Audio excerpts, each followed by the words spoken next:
As I usually like to begin, I want to give my thanks to God and Rabbi Miller. God lets me keep doing this, even though I'm pushing 85, and Rabbi Miller invites me to do it. So thank you.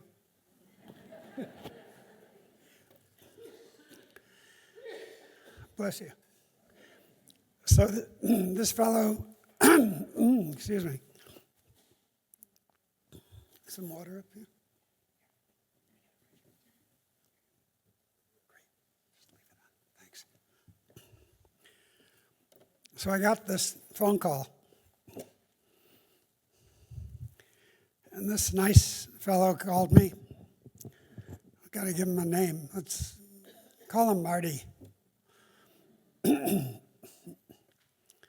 He said, Rabbi, I've got a problem.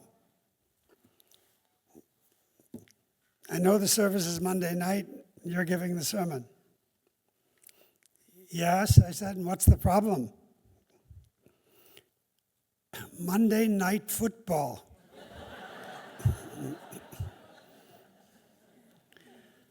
The Ravens are playing the Lions in Baltimore. I'm a big fan. I just got to see that game. I said, no problem. I said, just press the red button on your remote, record it, watch it later. He said, oh, thank you. What a relief. Thank you, Rabbi. I promise I will record the service.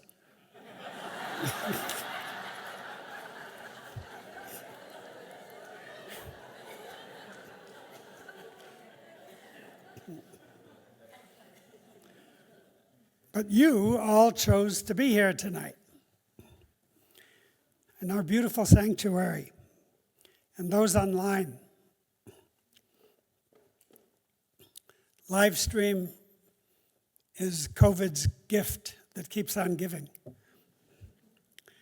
And I'm excited to be here with you. It's wonderful to join Rabbis Miller and Boxman, Cantor Azu, Maestro Jim Cochran, and the Temple Choir.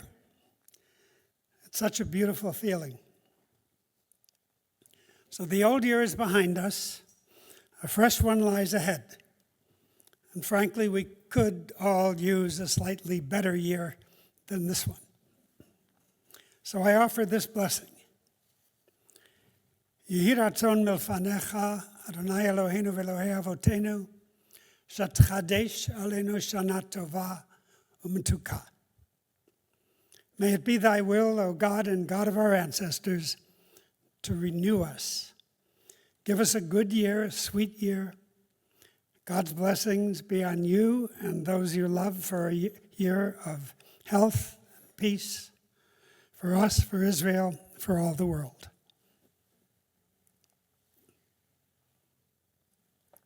I have a confession.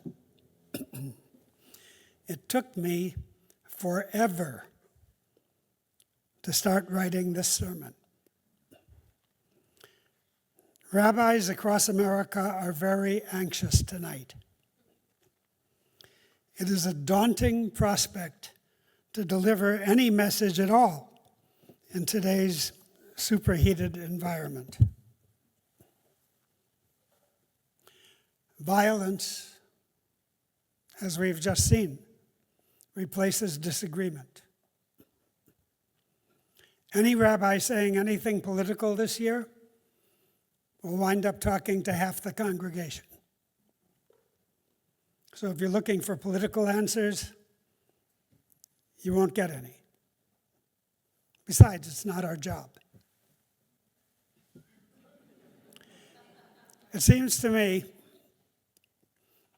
like we are, for want of a better word, simply stuck. It's not comfortable, but as I was struggling to shake off this feeling, it became clear that what I needed to talk about was the process of getting unstuck. That's exactly what we need to talk about. People don't agree on so many issues. And there is so much change happening too quickly. We don't do well with that. It's like we're witnessing the collapse of a world order, except we might question whether a world order ever truly existed. So we ask, how should we handle this? That's this year's question. And here's my answer for tonight. We should consciously and deliberately use this ancient holy day for a very modern purpose. I suggest we need, all of us, a time out. A time out, a break from everything. And by the time we reach Yom Kippur 10 days from now, we should be ready to perform a reset. We'll observe what is happening, regain our perspective. That's the right time, it's the right place. Here's our situation. We are in the best of times and the worst of times at the same time. Personally, times are good. Good for most of us, for the most part. Most of us are reasonably healthy. So we carry on, we do what we need to do, we just live our lives. After all, we are here. If we get sick, modern medicine can probably help us. Probably. We live in Naples. Lucky us. We live in Florida. A little weird sometimes, but otherwise still lucky us. So, dear friends, congratulations. You lucked out. You don't need me to tell you that many things are very wrong in today's world. Nothing looks normal. Both America and Israel are hard to recognize these days. And you don't need me to tell you how to fix them, because I don't know how to fix them. But let me tell you what I do know. What I see every day is that people that I care very much about are distraught. They are emotionally exhausted. The news. All news is breaking news. The drumbeat of daily disruptive events is exhausting. There is too much information and not enough knowledge. Getting reliable news is really hard. There's a saying in Israel, the one who talks doesn't know, and the one who knows doesn't talk. Sounds even better in Hebrew. Hamdaber lo yodea, v'ha yodea lo medaber. So here and over there, people just talk to people who agree with them. It's much easier when you don't let the facts interfere with your theories. At least then you can be consistent. But here's the thing. That is dangerous for the Jewish people. Dangerous.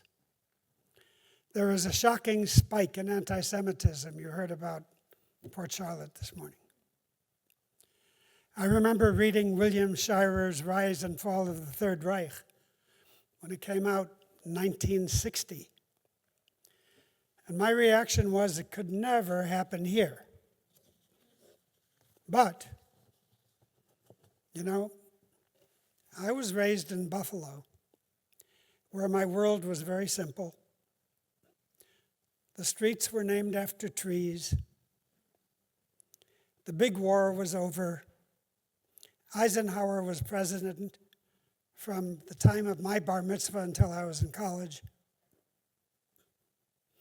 Nothing bad could happen in those days. Nothing. But today is different. Today, disagreements are not about being liberal or conservative. Those terms don't even mean the same thing anymore. That's just how each of us happens to be wired. The very British Gilbert and Sullivan sang, "Every baby born alive is a little liberal or conservative." It's your personality. But it's hard to see the truth when we're looking at chaos. Our brains cannot process it. So we tune out, we walk away. We make decisions like, I'm not watching the news anymore. But as a society, we can't have that. Because if nobody watches the news, if nobody reads the papers, then anybody can get away with anything. No one will ever know. The popular Israeli historian Yuval Noah Harari points out, if you give good people bad information, they will make bad decisions. You probably know that this coming year is year 250 for America. 250 years since 1776. The United States isn't awfully united. We're told that we have not been so divided since the Civil War. It's not just red states and blue states, but there are huge divisions within each state, and communities are divided. Families are divided. Friends and neighbors hesitate to speak because they feel like they're walking on eggshells. People are afraid, and fear becomes anger very easily. And anger is contagious. The Gaza war is an ongoing tragedy. It's Israel's Vietnam. Who would have imagined a pogrom in the 21st century? Israel is not Anatevka.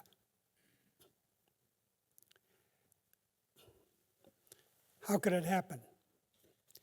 It's now been 2 whole years since October 7th, 2023.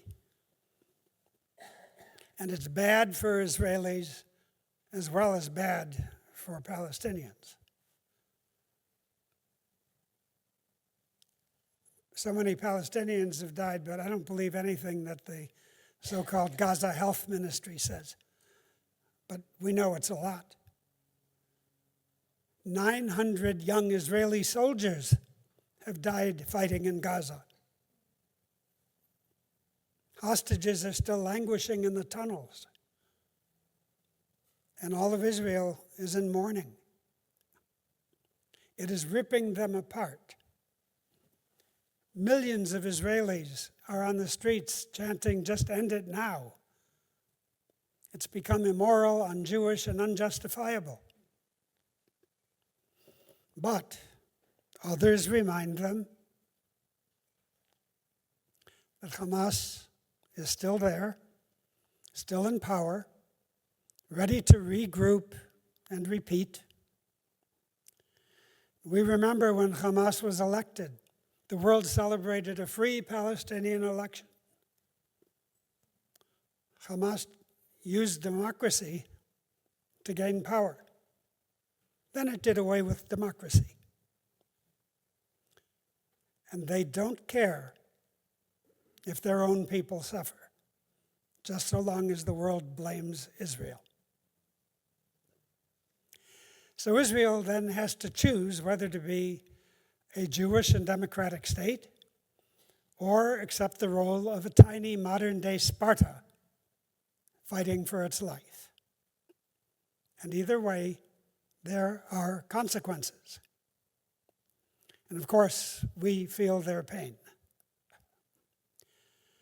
But what troubles me terribly as a rabbi and as a grandfather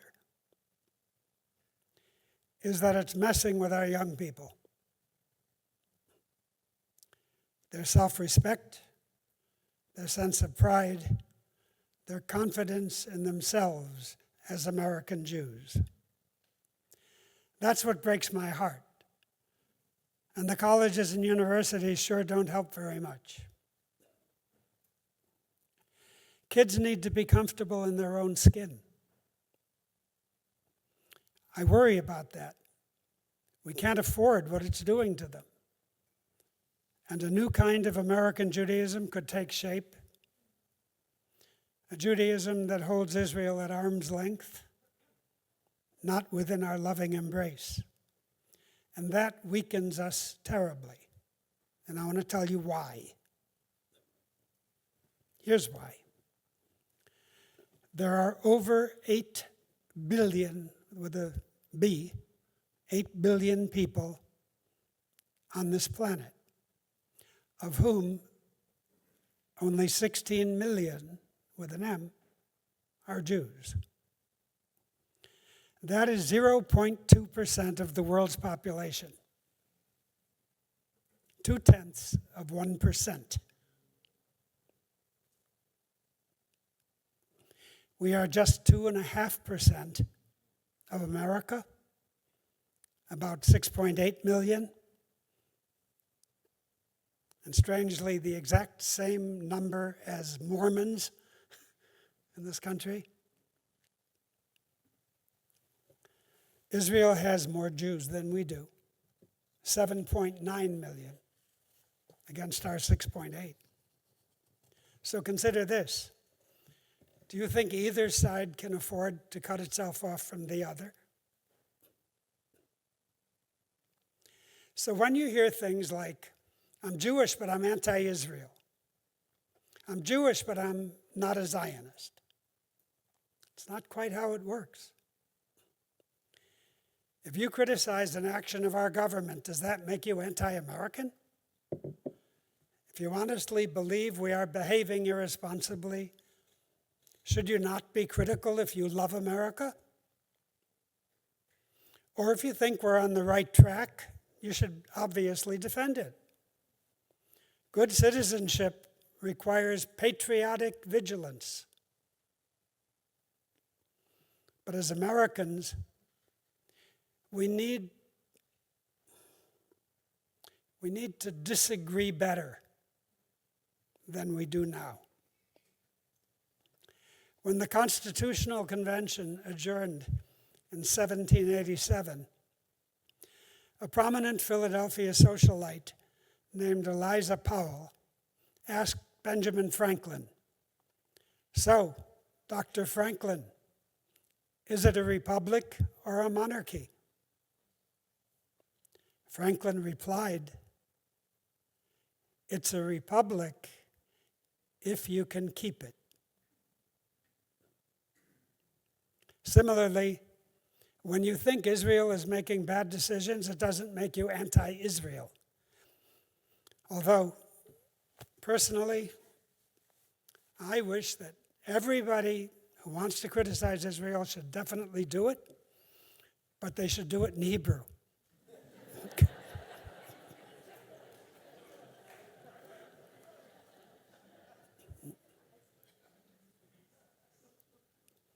It would make rabbis' lives a lot easier.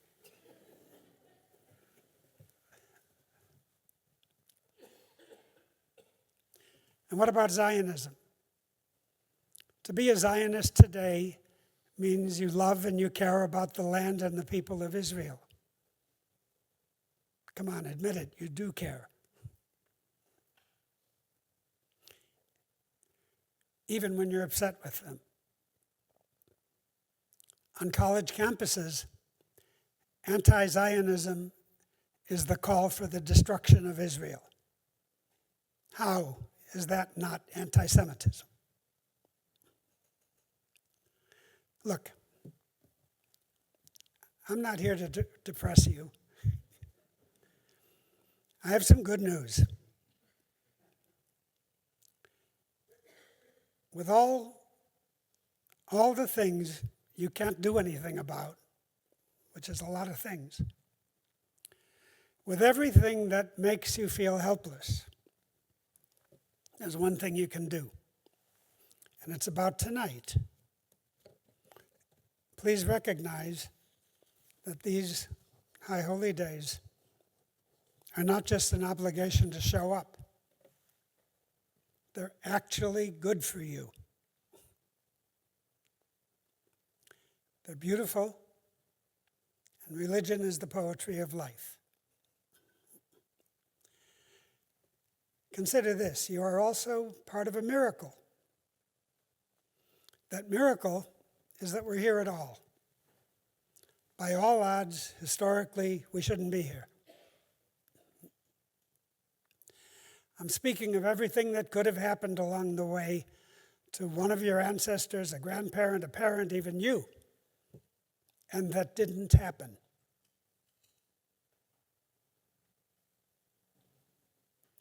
Believe me, the main reason we are here is that everything went right and the wrong things didn't happen. There's the story about an old cabinet maker. He taught his students,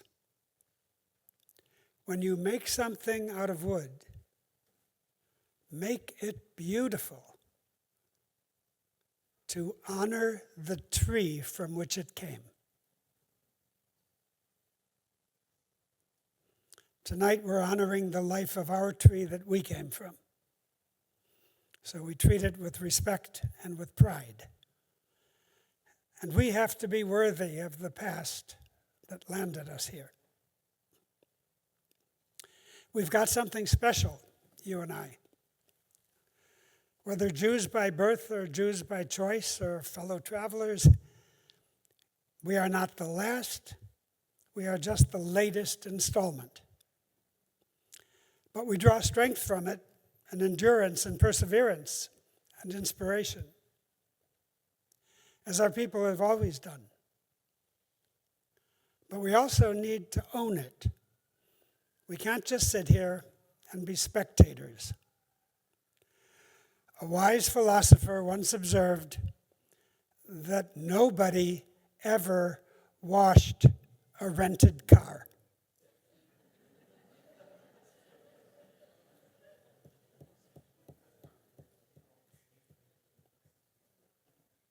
You have to own it to really care.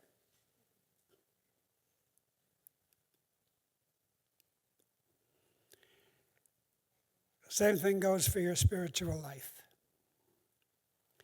Finally, tonight is an opportunity. When you walk out those doors, you will then be in New Year 5786. It is an opportunity. It is the gateway to a new beginning. The way our brains work, we need these moments, these markers in the flow of time. We need a New Year's Day, a birthday, a bar mitzvah, a graduation, a wedding, an anniversary, an actual event that marks things in our life. They mark the moment. And then we can press the reset button and start over. Rosh Hashanah is the mother of new beginnings. And as we welcome 5786, I wish you and those you love a year filled with inspiration from the past and hope for the future. You alone know what you need to do in this new year. So start doing it. Let a new year of blessing and peace begin for us now, one and all. Let's time out. Let's reset for a good year, a better year. Shana Tova.